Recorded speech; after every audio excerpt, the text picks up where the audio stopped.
في جزيرة بالكامل غرقت من يوم وليلة في المحيط الأطلنطي.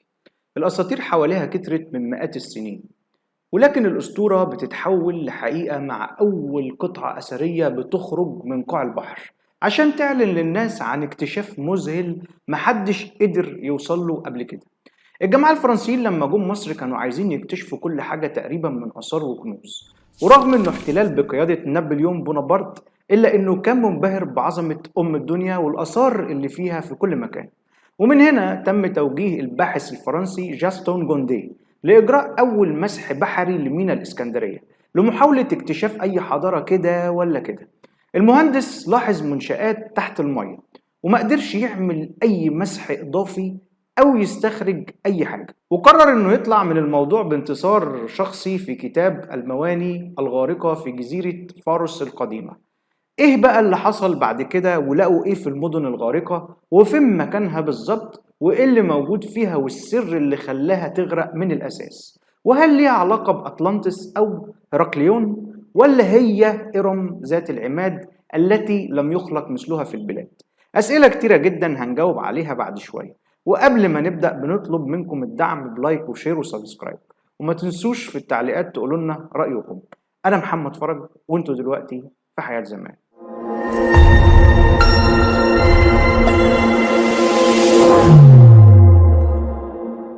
في سنة 1933 طيار بريطاني شاف بقايا ضخمة في بؤير من ارتفاع كبير، ونقل القصة للمسؤولين في مصر، وبالفعل استخرجوا أول تمثال للإسكندر الأكبر، وقالوا يمكن حدث عابر وخلاص، والكل ساعتها كان بيسأل وعايز يعرف عن الأسباب الكاملة للأثر.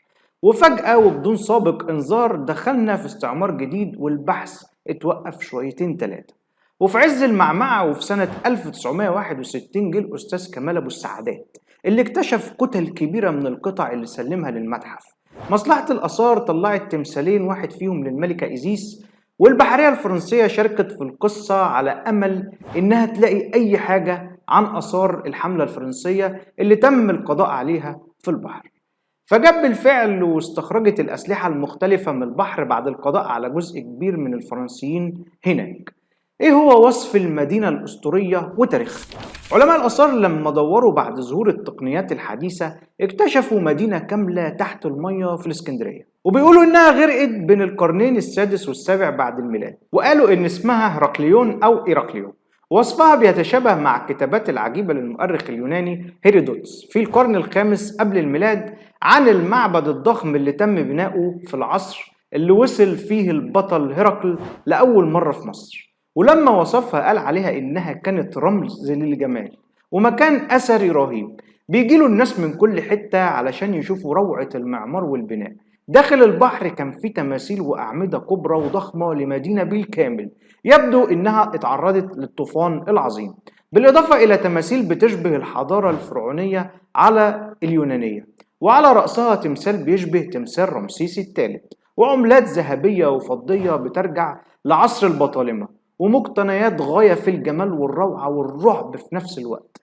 هرقليون كانت تسمى من قدماء المصريين سونس أو تاهوني، وكانت ميناء هام لمصر على البحر المتوسط، وكانت توصف بأنها مدخل بحر اليونانيين كما هو معروف من لوحة في نوقاريتس لقوها سنة 1899. معلش انت قلت فوق من 5 ثواني حضارة فرعونية على يونانية، ازاي يا ريس؟ اقول لك ازاي.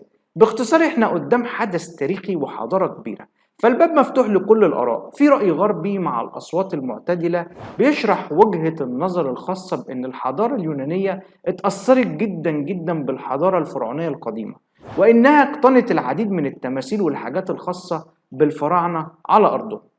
لقوا إيه بقى في أول اكتشافاتهم للمدينة الغارقة؟ لقوا في الأول أحجار جيرية واعتمدوا على أجهزة المسح. الجدار الكبير ممتد ل 150 متر جنوبا وواحد تاني في الشمال، وكمان لقوا أنصاب زي التوابيت بتضم غرفة المسبح اللي بتقدم قرابين للآلهة، والتمثال المتواجد عليها هو آمون ومعبد آمون، وده اللي أثبتته البعثة.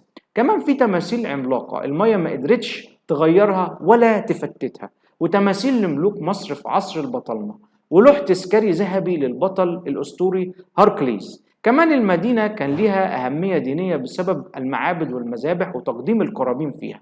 كمان في حطام للسفن واللي بيأكد وجود حركة تجارية كبيرة. كمان في تماثيل صغيرة وأواني وكتابات هيروغليفية وإغريقية، لأن زي ما قلنا الحضارات بتتكامل مش بتتعارك أو تتعارض.